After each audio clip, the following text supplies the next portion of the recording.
Hello and welcome back to Everyday Writers, your one-stop shop for demystifying the writing process. We're here to be helpful guides on your journey to becoming a published author. I'm one of your hosts, Crystal McQueen. And I'm your other host, Jordan S. Keller. And on today's bonus author interview, we'd like to welcome to our show Sherry Robinson. Sherry Robinson is a Kentucky author who has spent a quarter of a century at Eastern Kentucky University, which is where I met her. She was an English professor and the director of the Writing Center there. Sherry is the author of the books Blessed, Shadows Hold Their Breath, and the re-release of her first novel, retitled Echo Her Lovely Bones. Welcome to the show, Sherry. Thank you. I'm glad to be here. So, Sherry, your first novel, Bless, has received a lot of high praise, including two finalist placements from the International Book Awards and from Forward Indies. Can you give our listeners a summary about Blessed and what they can expect to find within those pages? It is a novel told through multiple voices. So the premise behind it is the idea that we don't really know people. We only have perceptions of people. And so I really wanted to explore that in this book. So the main character, uh, uh, Grayson Armstrong, is a young preacher who comes to a small town to revive a dying church. And within the first sentence of the novel, the reader finds out he's just died. So his story is really told through several of the people he encountered, including members of his own family, and their perceptions of him. So ideally, the reader is taken through a back and forth as to how different people perceive him and and really answer the question, who is he really? Super cool. So I loved that novel. As I was reading that book, I really wasn't sure what to expect, and all of the characters are in there are like super relatable. Everybody knows that person who is thinks a lot more highly of themselves than they actually behave behind closed doors and things like that. So can you talk a little bit about your process for how you develop those vivid characters, like where your inspiration comes from? I am very drawn to characters who are super messy, for one thing. So I'm drawn to characters that are going to have some kind of story, some kind of complication in their lives. Um, the story was inspired by my own experience with a church I was going to at the time. Uh, and I found it very interesting uh, how different people perceived the pastor of the church in very, very different ways. So some of the characters are kind of drawn from not necessarily real people, but people I think you would encounter in in an environment where change is happening, where they don't want change. But I really wanted to make even those characters with whom I personally would disagree as authentic as I could. I wanted to make their experiences real because I think that's important. I'm certainly as an author, you have opinions about your characters, but the idea is that you create characters that are relatable. They may not be necessarily relatable to you, but you know that somebody's going to be able to recognize that person one way or another. Well, and you do that like really well. Like the characters aren't all bad or all good. They've got redeemable traits, but they've also got like those kind of fatal flaws throughout that. And I think that that's what made them so relatable and so realistic is that everybody knows somebody like that. That is super judgmental of people, but inside they're really judgmental of themselves and stuff like that. And so I really love the multi-point of view because you get that. You get what people think of them, but you also get how they perceive their actions and their intentions behind that. Yeah, I think perception is a lot about our interactions with an individual, but it comes from our own backgrounds Yeah. and our own ways of thinking. And so perception really is a, a, a, a combination of those two things. And that's really what I wanted to try to get across. Mm. So moving on to your other novel, Shadows Hold Their Breath, it continues the story of Mary from your other novel, Echoes Her Lovely Bones. What was it about Mary that made you want to expand her story versus the other characters in that novel? With her, she Echo Her Lovely Bones it traces 8 different women over a 200-year history, and it really traces women's experiences over those 200 years. And so I tried to think about what was going on during that time period. Mary Catherine happens to occur, her story is in the 1970s, which is a big time for upheaval of women, in terms of the feminist movement going on and kind of breaking of traditional values, or at least um, messing with that. So in Mary Catherine's story, she comes from a very traditional background, and marries, has children, but she encounters what becomes her sister-in-law, who is a very big feminist, and very, very, very different than Mary Catherine. And so I won't give away exactly what happens in Mary Catherine's story and Echo Her Lovely Bones, but she encounters a tragedy that sends her spiraling. And so at the end of her story in Echo Her Lovely Bones, she makes the decision to what she believes at the time is a temporary thing, to walk out in the middle of the night, leaving her husband and her three children. And when I had early readers of that, of my first edition of that book, they hated her. Oh They no. absolutely hated her because a woman doesn't leave her children. That's just, you just don't do that.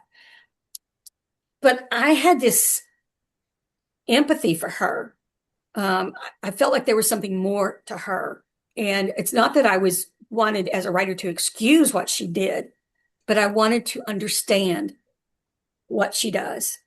And so that's why I wanted to explore uh, what she what she does, why she leaves, why she stays away. And so that's how Shadows of the Breath was born.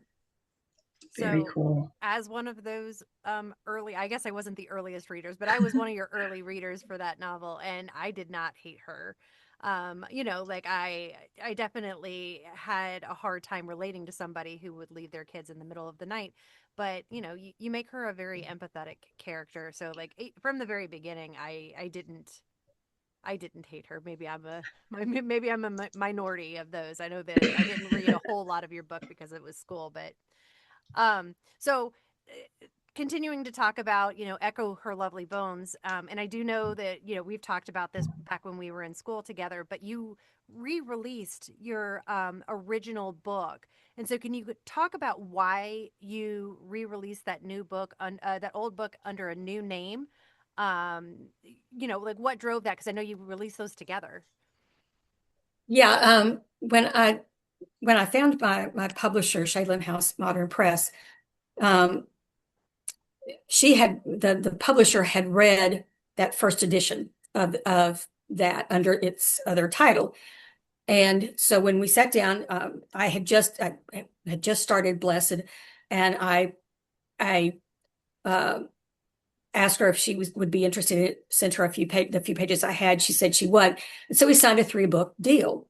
But she had said to me, when we sat down to do that, she said, I was very interested in doing a second edition of your first book because I had self-published my first book. And my mentor during that time period while I was writing that first edition was Silas House. Mhm. And so I had gotten to know him. And one of the things that my publisher said in doing the second edition is she said, I would like to have a forward on it. So I emailed Silas, and he's super, super busy, super generous with his time. And I said, could you recommend somebody who might be willing to do that? And he said, I would be willing to do that. So I certainly didn't turn that offer down. But if you know Silas at all, he's a very genteel, super kind, like I said, super generous to emerging writers. And he said in the email, he said, I hope you take this in the spirit it's given. But I think you might want to consider retitling it. Because the original title was My Secrets Cry Aloud, which is actually a line from a Theodore Roethke poem. So it's not something, that I just pulled out of the air. It was a line of the poem that I thought was relevant to these women who had these secrets in these journals. But he said it kind of sounds like the title of a Lifetime movie, and I'm not sure that's the audience that you're going Yeah. for. And so it's like, yeah, I think you're right. I think you're right. And so my publisher and I went through, it took us about a year to because I was working on Shadows Hold Their Breath. At the same time, we were kind of working on the new edition. I had just a little bit of editing to do, and it had been 10 years or so since I had published the first edition. So we wanted to add another woman's story. There were only 7 women in the original version of it. And so we wanted to add a story to it. Um, so we for the year that we were kind of working on that, we would send each other titles and it would be like, yeah, let's keep thinking. Let's keep thinking until we finally landed on Echo Her Lovely Bones. Do you remember some of the ones like, oh, like total no, like absolutely not? I don't. I kind of dismissed those pretty quickly. It's titles to me are one of the hardest parts. Titles and blurbs Absolutely. Yeah. are the hardest part of writing for me. So no. Although actually, on the book I'm working on now, I think I've landed on the title I really like. Ooh. And now whether an agent and or publisher will like it remains to be seen. Yeah. What is it? I'm calling the working title is I Dreamt I Was Falling. Ooh. Ooh. Yeah, No, yeah, I yeah. really like that. Oh, I love it. Okay. That that has significance at multiple places in the novel so far. I'm not finished with it yet, but so far. And it ties to the inspiration of your novel, like that, Yeah. what is it? I dreamed a dream or something like that. Isn't that the song? I dreamed a dream, and there, I mean, and I just had a moment. One of the things I love about writing is kind of the magical moments when things happen that you don't expect, Oh that yeah. you didn't count on. Yeah. Big And time. I was actually having my main character have a fevered dream, Oh. and in fevered dreams, they're really it's bright, it's lots of color, lots of Mhm. really strong sound, and so I have her dreaming about these angels in the sky, and then they start falling, and she's trying to catch them. And all of a sudden, like after I had written that scene, I went, "Oh my gosh, Les Miserables." There's, the with Javert saying, that they fell as Lucifer fell, and and so I went, "Wow." I didn't plan that, but it happened, and it was such a cool moment. Oh, that is super cool. Like we mentioned in your bio, you've done a lot of academic writing in your career. Was it Yes. difficult to make the change from academic to more creative writing? The only real challenge is um, in academic writing, you don't tend to use contractions or second person, that kind of thing. And so you Mhm. have to remind yourself as a creative writer that yes, you can do that. But We have all that's these new other than tools. that. I mean, because that creative side of me has always been there.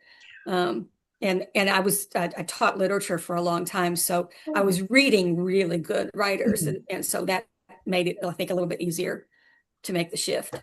Did that like Cool. give you kind of imposter syndrome? Because like whenever I read really good writers, I'm like, I'm never gonna be this good. That's usually what happens to me when I read a really good writer. Not like this is amazing writer. I'm like, man, I'm never gonna Don't say that. write like this. It does. And I have read your writing, Crystal, so I know that you are a really good writer. But one of the things that I do when I'm writing and I feel kind of stuck and I feel like, oh gosh, this is just, that kind of imposter syndrome. And what do I think I'm doing? And I will pick up, I've got usually 2 or 3 books that really inspire me. And I will pick them up and I will flip it open to a page, doesn't matter where, and I will read a paragraph or two. And I will go, yeah, this is what good writing is. And even if it has nothing to do with I'm currently working on, which it usually doesn't, just the way a good writer writes Mhm. inspires me, and I will be able to kind of move on. What is I'll do one of that when those? I'm Oh, sorry. No, I go was saying ahead. like I do that same thing when I'm editing. I'll read a chapter that I appreciate how the author writes prose and stuff, and then try to emulate that and whatever I'm editing. So I'm glad other people do that too. Yeah. So what's one of the ones that you said it's several, Oh, but just yeah. pick one that inspires you. Well, right now, the one that I is my go-to is Julie Hensley's Five Oaks. Oh, yeah, yeah, Oh yeah. yeah. That is, it's beautifully written. There are parts of it that are so lyrical, and she's telling interesting story, and so I will flip that open. Oh, And sometimes if I'm working on a particular thing, I'm writing this. The one I'm working on right now is first person, yeah. And sometimes I feel like, oh, I've got too many eyes in this paragraph. And so I've flipped to, there's one section of hers that is first person. So I'll flip to it and I go, okay, yeah, she's got a lot of eyes in this paragraph. That's okay. It's I really fine. love this book. That's okay. Yeah, That's But very yeah, true. that book really inspires me. Yeah, I have it. I haven't read it yet, but I do have Julie's latest book. I have read her other one, her collection of short stories, and she's just a beautiful writer. Yeah. Um well, that is all the time that we have for this bonus episode of Everyday Writers. Sherry, can you tell our listeners a little bit more about where they can find out more about you, maybe where they could meet you personally if you have any events coming up, and where they might be able to grab a copy of your book? My website is sherryrobinsonauthor.com. So you can get more information about me and my books on there. I don't have anything currently scheduled. I'm working with a bookstore in the Central Kentucky area to do something in the spring. Hmm. So I will have that kind of information on my website. And my books are available on Amazon or at smpbooks.com. wonderful. Again, Sherry, thank you so much for being on, and join us next time for Crystal and my special end of year chat. And if you love what you hear on Everyday Writers, don't forget to hit that subscribe button down below and give Crystal and I a follow on Instagram. And don't forget, every day is a good day to write. See you next time. Bye.